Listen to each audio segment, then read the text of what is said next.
જય શ્રી કૃષ્ણ. કેમ છો બધા? મજામાં? ગીતાંજલિ કિચનમાં તમારું હાર્દિક સ્વાગત કરું છું. આજ આપણે બનાવીશું પનીર રોલ. તો ચાલો આપણે પનીર રોલ બનાવીએ. પહેલા આપણે બાઉલ લઈ લઈશું. 2 ચમચી દહીં લેવાનું, 1 પાવડું તેલ, 1 ચમચી લાલ કશ્મીરી મરચું, થોડીક કસૂરી મેથી, આદુ લસણની પેસ્ટ, 1 લીંબુ, સ્વાદ અનુસાર નમક, અડધી ચમચી ગરમ મસાલો. હવે આને મિક્સ કરી લેવું. જો આવી રીતે મિક્સ કરી દેવાનું, એકદમ મિક્સ થઈ જાય. દહીંને ગ્રેવી જેવું મિક્સ ન થઈ જાય ત્યાં સુધી એને હલાવવાનું. આ હવે મિક્સ થઈ ગયું છે, તો ચાલો હવે પનીર નાખી દઈએ. પનીર સાથે પાછું આવી રીતે મિક્સ કરી લેવું. હવે આ પનીરને આ તવામાં 1 પાવડું તેલ નાખીને એને ફ્રાય કરી લઈશું. 1 પાવડું તેલ નાખી થોડુંક એને ગરમ થવા દઈશું, પછી પનીરના ટુકડા નાખશું અંદર. હવે આ પનીરના ટુકડાને અંદર નાખી દઈશું.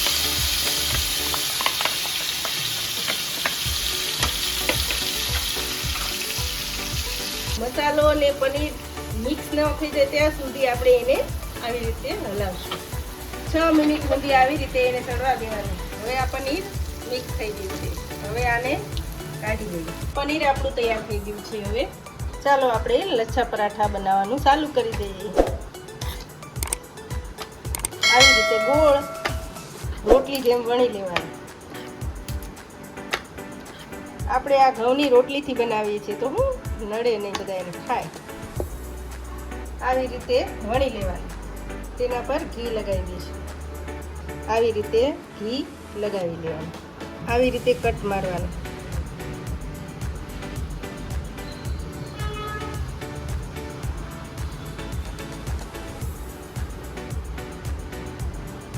આવી રીતે ઉપરા ઉપર મૂકતું જવાનું.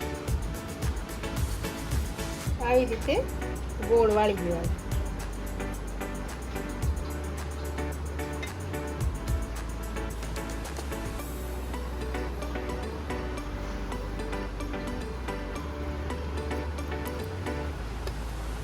હવે આને પાછા ફરીવાર વણી દઈશું. આવી રીતે રોટલી વણી લેવાની. હવે આ પરોઠાને આપણે ઘીમાં તળી લઈશું. હવે આ પરોઠાને આપણે શેકી લઈશું. હવે આને આમ આવી રીતે ફેરવી દઈશું.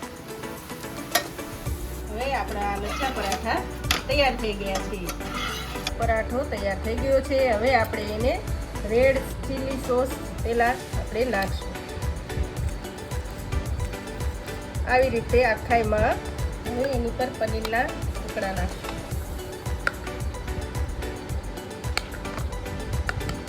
હવે આને આ ટુકડા કરી દઈશું.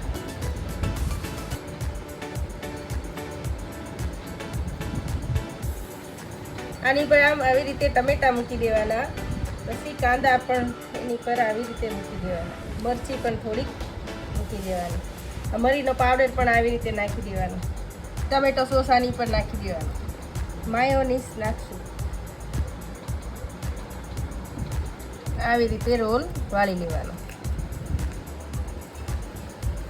પેપરમાં વીંટી લેવાનું. આવી રીતે નાખી દેવાનું. તૈયાર છે આપણા પનીર રોલ.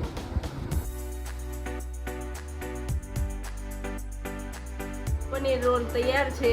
તો આ રેસીપી તમને ગમી હોય તો લાઈક, શેર, સબસ્ક્રાઈબ કરજો. જય શ્રી કૃષ્ણ.